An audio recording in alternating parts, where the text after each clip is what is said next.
This is TWiT. So Apple put out a memo to its employees saying stop leaking, and in fact pointed out that 29 leakers were caught last year, and of them 12 were arrested. They also said, and this is a shot right at journalism, that even though bloggers and journalists will be reaching out in many cases. Let me read the actual paragraph, because, by the way, this memo was leaked immediately. Yes. In many cases, leakers don't set out to leak. Instead, people who work for Apple are often targeted by press, analysts, and bloggers who befriend them on professional and social networks like LinkedIn, Twitter, and Facebook and begin to pry for information. While it may seem flattering to be approached, it's important to remember you're getting played. Bum, bum, bum, bum. Just turn your back on friendship and love.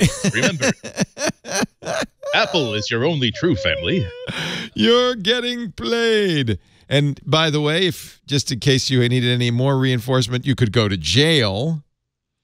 You could even be charged with a felony. The way this works, again, another paragraph, leakers do not simply lose their jobs at Apple. Oh, no, my friend. In some cases, they face jail time and massive fines for network intrusion and theft of trade secrets, both classified as federal crimes.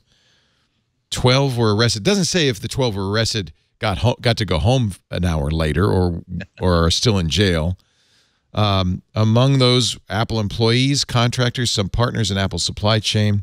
These people not only lose their jobs, they can face extreme difficulty finding employment elsewhere. This is the genteel version of "you'll never work in this town again." Nice career. It'd be a shame if something happened to it. Remember, here at Apple, you're like family, but like many family members, we're also vengeful. Okay, what do you guys think? I mean, there's so much. Gruber pointed this out right away. Is that like the leaks that they mentioned specifically are all the Mark Gurman leaks, who then leaks the memo about the leaks that were leaked to him. Well, they have to be aware of that kind of irony. It's not impossible to send out something like this, but nonetheless, it does point out that either they are legitimately getting dinged a lot left and right, at least a lot more than they used to, or they at least want to create the impression that they're getting dinged left and right. So that's I don't know how many iterations that text went through, though. That it is kind of dramatic to say that. Remember, they're playing you. They're trying. I'm sure that many people are, but it's also true that there is in every. I've had relationships with people at so many different companies since way before they were working at those companies. And sometimes when I'm in San Francisco, we're just hanging out as friends, and it's hard to. And there's always that little dance that we have to do where I have to say, "So how are things going?" and then preface it by saying, I don't mean with your actual professional work that you're not allowed to talk to me about. I mean, like, I know that we're buying a boat and we had some problems with it. I really want to know about the boat, not the secret project that we both know that you're on. It's difficult. It has to be said. It has to be said from Memo, but I don't know how to solve that. I have like a couple thoughts on this. One is that, like, there's different kinds of leaks to me. Like, a lot of the leaks that Apple experiences are leaks about products, which is sort of like the end of the next Star Wars movie gets leaked, or Avengers Infinity Wars gets leaked, and people report on it, and that's fine. I mean, like, it can ruin the surprise for people. They should call them spoilers. If they call them spoilers, nobody would get upset about it, right? Well, no, that's the thing. But I think, like, if you go and read the spoiler and then go to the movie and write that the movie was boring, you're a jerk because you didn't have to read the spoiler. Like, right. So there's that at play. But then there's leaks that show like genuine malfeasance or malpractice or damaging things about a company, and those are super important. And I don't want to like lump them all together. Like, if a company is legitimately ripping you off or destroying your data or poisoning you or doing something, then that's whistleblowing. Like that's not spoiler alert. Totally. That's whistleblowing.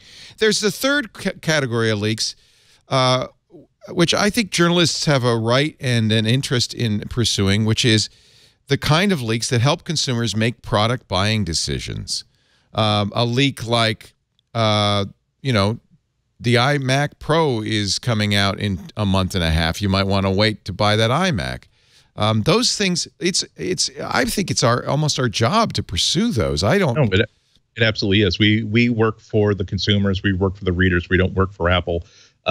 That's why things like access journalism, I think it's sometimes that phrase gets bandied about like fake news. It's a harmful phrase you want to use when you want to delegitimize what someone else is doing. But sometimes some people get too cozy with a company such that they really are part of an extension of the marketing program. And so it's important to know that, you know, that your relationship with Apple, your relationship with Google, anybody is there to get information that will help you tell a better story to a user. And I think I'm sure Renee has been in this situation as well, where you're getting stonewalled.